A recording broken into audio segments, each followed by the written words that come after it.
What's up, y'all? I just finished reading chapter 1 of the Four Agreements, and I also wanted to read chapter 1 of the Voice of Knowledge.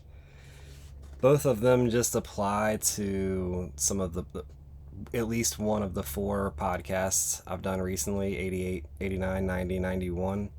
So, yeah, just going to jump right into it.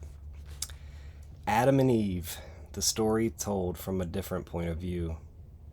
A beautiful and ancient legend that almost everyone has heard before is the story of Adam and Eve. It is one of my favorite stories because it explains with symbolism what I will try to explain with words. The story of Adam and Eve is based on absolute truth, though I never understood it as a child. It is one of the greatest teachings ever, but I believe that most people misunderstand it. Now I will tell you this story from a different point of view, perhaps from the same point of view as the one who created it. The story is about you and me. It's about us. It's about all of humanity, because, as you know, humanity is only one living being. Man, woman, we are only one. In this story, we call ourselves Adam and Eve, and we are the original humans. The story begins when we were innocent, before we closed our spiritual eyes, which means thousands of years ago. We used to live in paradise in the Garden of Eden, which was heaven on earth. Heaven exists when our spiritual eyes are open. It is a place of peace and joy, freedom, and eternal love. For us, Adam and Eve, everything was about love. We loved and respected one another, and we lived in perfect harmony with all of creation. Our relationship with our Creator was a perfect communion of love, which means that we communed with God or love all of the time, and God or love communed with us.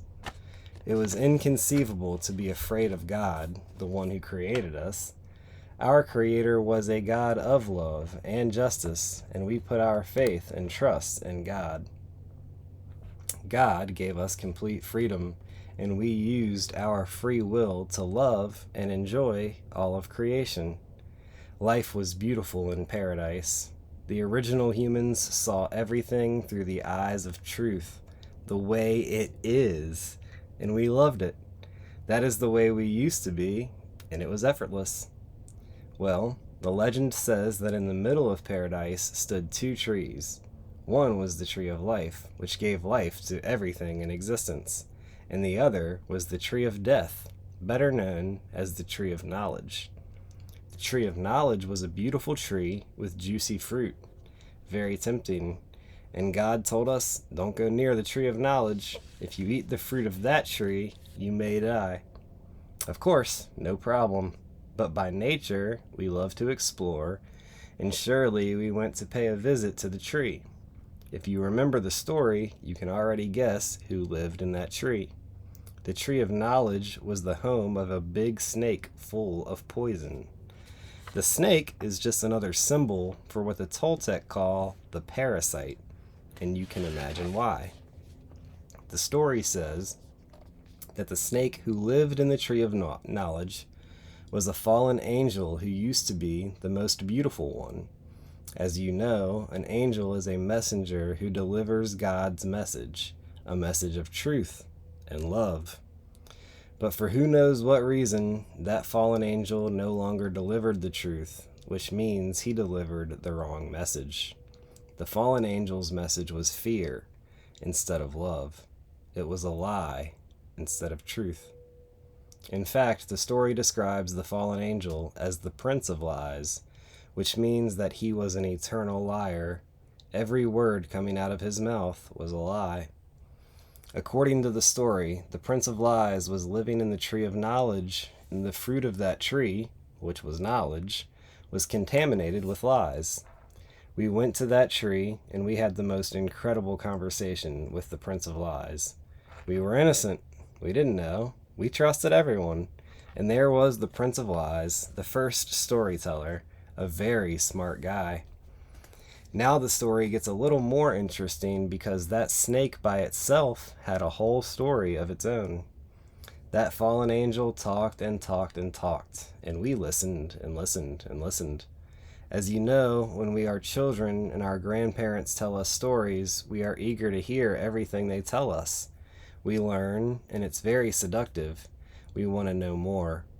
But this was the Prince of Lies talking. No doubt about it, he was lying, and we were seduced by the lies. We believed the fallen angel's story, and that was our big mistake. That is what it means to eat the fruit of the tree of knowledge. We agreed and took his word as the truth. We believed the lies. We put our faith in lies. When we bit into the apple, we ate the lies that came with knowledge. What happens when we eat a lie? We believe it, and boom, now that lie lives in us. This is easy to understand. The mind is very fertile ground for concepts, ideas, and opinions. If someone tells us a lie and we believe it, that lie takes root in our mind. There it can grow big and strong, just like a tree. One little lie can be very contagious, spreading its seeds from person to person when we share it with others. Well, the lies went into our mind and reproduced a whole tree of knowledge inside our head, which is everything that we know. But what is it that we know? Mostly lies. The tree of knowledge is a powerful symbol. The legend says that whoever eats the fruit of the tree of knowledge will have knowledge of good and evil. They will know the difference between what is right and what is wrong, what is beautiful and what is ugly. They will gather all of that knowledge and begin to judge. Well, that is what happened in our head. And the symbolism of the apple is that every concept, every lie, is just like a fruit with a seed. When we place a fruit in fertile ground, the seeds of the fruit create another tree. That tree reproduces more fruit, and by the fruit, we know the tree. Now, each of us has our own tree of knowledge, which is our personal belief system. The tree of knowledge is the structure of everything we believe. Every concept, every opinion forms a little branch of that tree until we end up with the whole tree of knowledge. As soon as that tree is alive in our mind, we hear the fallen angel talking very loudly. The same fallen angel, the Prince of Lies, lives in our mind. From the Toltec point of view, a parasite was living in the fruit. We ate the fruit, and the parasite went inside us. Now the parasite is living our life. The storyteller, the parasite, is born inside our head, and it survives inside our head because we feed it our faith. The story of Adam and Eve explains how humanity fell from the dream of heaven into the dream of hell. It tells us how we became the way we are right now. The story usually says that we took just one bite of the apple, but this is not true. I think we ate all of the fruit of that tree, and we became sick from being so full of lies and emotional poison. Humans ate every concept, every opinion, and every story the liar told us, even though it was not the truth. In that moment, our spiritual eyes closed, and we could no longer see the world with the eyes of truth. We began to perceive the world in a completely different way, and everything changed for us. With the tree of knowledge in our head, we could only perceive knowledge. We could only perceive lies. We no longer lived in heaven because lies have no place in heaven. This is how humans lost paradise. We dream lies. We create the whole dream of humanity, individually and collectively, based on lies. Before humans ate the fruit of the tree of knowledge, we lived in truth. We spoke only truth. We lived in love without any fear.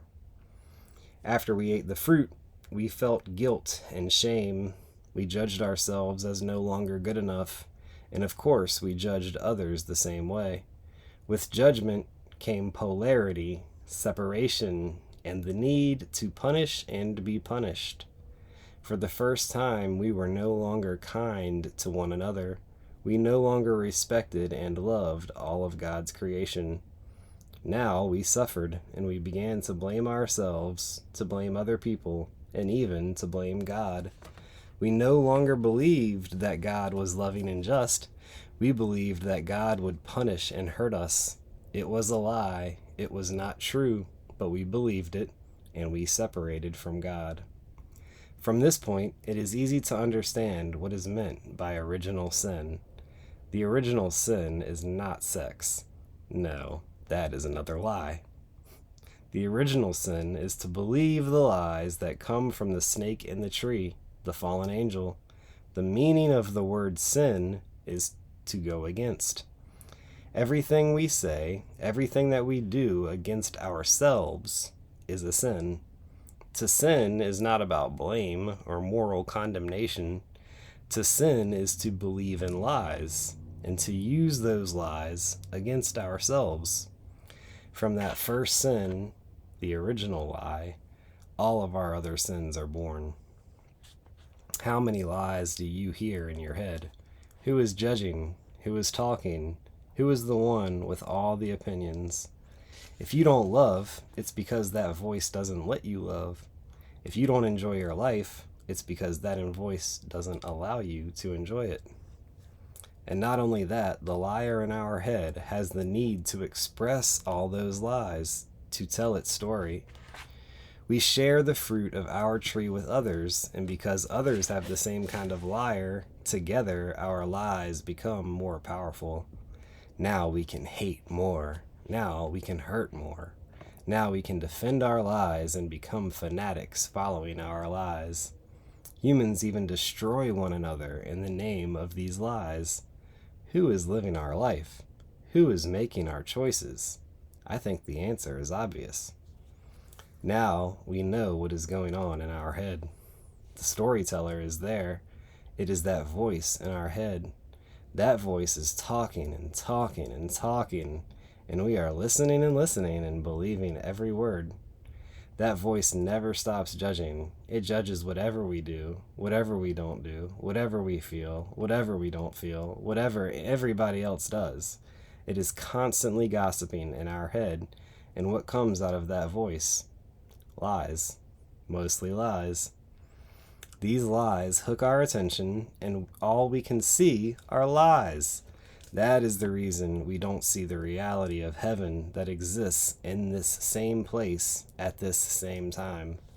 Heaven belongs to us because we are the children of heaven.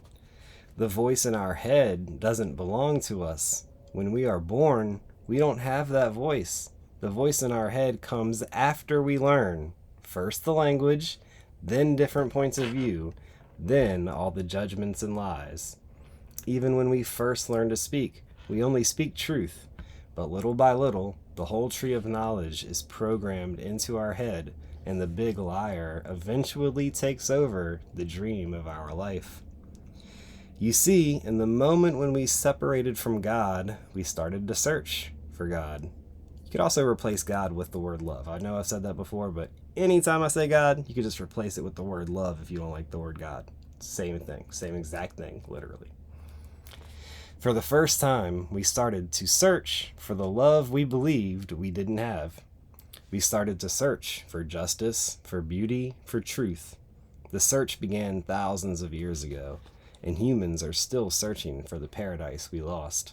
We are searching for the way we used to be before we believed in lies. Authentic, truthful, loving, joyful. The truth is, we are searching for ourself. You know, it was true what God told us. If we eat the fruit of the tree of knowledge, we may die. We did eat it, and we are dead. We are dead because our authentic self is no longer there. The one who is living our life is the big liar, the prince of lies, that voice in our head. You can call it thinking. I call it the voice of knowledge.